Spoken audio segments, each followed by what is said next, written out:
दोस्तों, स्वागत है आपका हमारे चैनल में।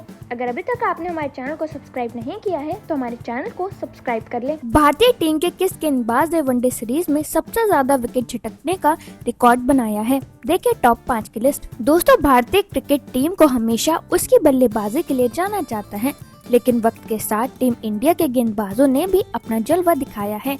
एक समय था जब विदेशी धरती पर भारतीय गेंदबाज संघर्ष करते दिखते थे, लेकिन अब भारतीय पेसर और स्पिनर्स हर हालत में मैच पलटने की काबिलियत रखते हैं। आइए नजर डालते हैं उन भारतीय गेंदबाजों पर जिन्होंने किसी एक दिवसीय सीरीज में सबसे ज्यादा विकेट लेकर इतिहास रचा है। दोस्तों, 2023 वनडे वर्ल्ड कप में मोहम्मद शमी ने कमाल कर दिया था। उन्होंने सिर्फ 7 मैचों में 24 विकेट झटके और टीम इंडिया को फाइनल तक पहुंचाने में बड़ी भूमिका निभाई। उनका सर्वश्रेष्ठ प्रदर्शन 7 विकेट पर 57 रहा। शमी का औसत 10.70 और स्ट्राइक रेट 12.2 दोनों ही इस टूर्नामेंट में बेमिसाल रहे। दोस्तों, मोहम्मद शमी की गेंदबाजी उस वर्ल्ड कप में भारत की सबसे बड़ी ताकत बनी हुई थी। उन्होंने हर मैच में लगातार विकेट लेकर विपक्षी टीमों पर दबाव बनाए रखा। खास बात ये रही कि शमी को शुरुआती कुछ मुकाबलों में मौका नहीं मिला था, लेकिन जैसे ही वे टीम में लौटे उन्होंने तहलका मचा दिया था, जहां उन्होंने घातक स्विंग और सटीक लाइन लेंथ से बल्लेबाजों को पवेलियन भेजा। उनकी हर डिलीवरी में एक अलग धार देखने को मिली और उन्होंने साबित किया कि अनुभव और फिटनेस दोनों का मेल कितना खतरनाक हो सकता है।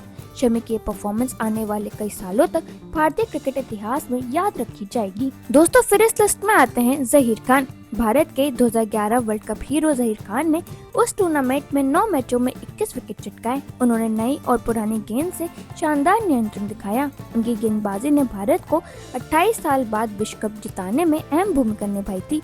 उनका बेस्ट फिगर 3.20 रहा और उनका इकोनॉमी रेट सिर्फ 4.83 था। दोस्तों, जहीर खान उस समय भारतीय गेंदबाजी के रीढ़ की हड्डी माने जाते थे। उन्होंने पूरे टूर्नामेंट में अपनी सटीक लाइन और लेंथ से विपक्षी बल्लेबाजों को परेशान किया।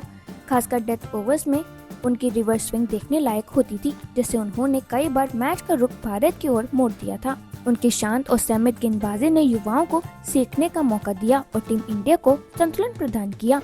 2011 विश्व कप में जहीर खान का अनुभव भारत के लिए एक वरदान साबित हुआ और आज भी उन्हें उस जीत के असली हीरो में से एक माना जाता है। दोस्तों, फिर इस लिस्ट में आते हैं जसप्रीत बुमराह। 2023 वर्ल्ड कप में ही जसप्रीत बुमराह ने अपनी सटीक लाइन लेंथ और अनुशासन से बल्लेबाजों को परेशान किया था। उन्होंने 11 मैचों में 20 विकेट हासिल किए और इस दौरान उनका औसत 18.65 का रहा।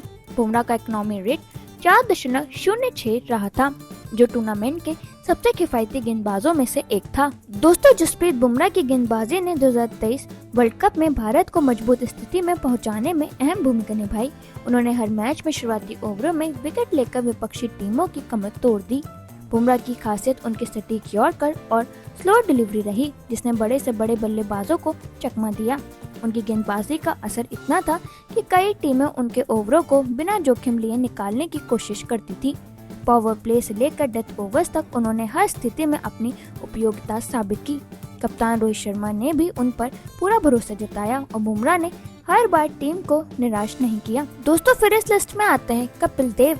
टीम इंडिया के पहले विश्व कप विजेता कप्तान कपिल देव ने 1985 से 1986 की Benson and hedges world series में शानदार गेंदबाजी करते हुए 12 मैचों में 20 विकेट लिए थे। उस समय उनकी तेज और उछाल भरी गेंदबाजी ने विदेशी बल्लेबाजों को परेशान कर दिया था। इस दौरान उनका औसत 19.55 और इकोनॉमी रेट 3.46 रहा था। दोस्तों, कपिल देव ने उस सीरीज में अपनी आक्रामकता और अनुभव का बेहतरीन मिश्रण दिखाया था। उन्होंने मैच की शुरुआती गेंदों में ही विपक्षी बल्लेबाजों पर दबाव बनाना शुरू कर दिया था। उनके स्विंग और लंबी गेंदों ने ऑस्ट्रेलियाई बल्लेबाजों को कई बार आउट कर दिया। केवल विकेट ही नहीं बल्कि उनकी पारी को बदलने वाली गेंदबाजी ने टीम इंडिया को कई मैचों में बढ़त दिलाई। दोस्तों, फिर इस लिस्ट में आते हैं ज्वागल श्रीनाथ। 2003 में न्यूजीलैंड की तेज और ठंडे पिचों पर ज्वागल श्रीनाथ ने शानदार गेंदबाजी की थी। उन्होंने 7 मैचों में 18 विकेट झटके थे। इस दौरान उनका औसत 11.16 और इकोनॉमी रेट 3.03 रहा, जो उस दौर में असाधारण था। दोस्तों, ज्वागल श्रीनाथ की तेज और सटीक गेंदबाजी ने उस दौर में टीम इंडिया को विदेशी परिस्थितियों में बड़ी सफलता दिलाई। उन्होंने पावर प्ले और मिडिल ओवर्स दोनों में विपक्षी बल्लेबाजों को लगातार परेशान किया। उनके स्विंग और गति का सही मिश्रण कई मौकों पर विकेट लेने में कारगर साबित हुआ। श्रीनाथ के लगातार विकेट लेने की आदत ने टीम को हर मैच में मजबूत स्थिति में रखा।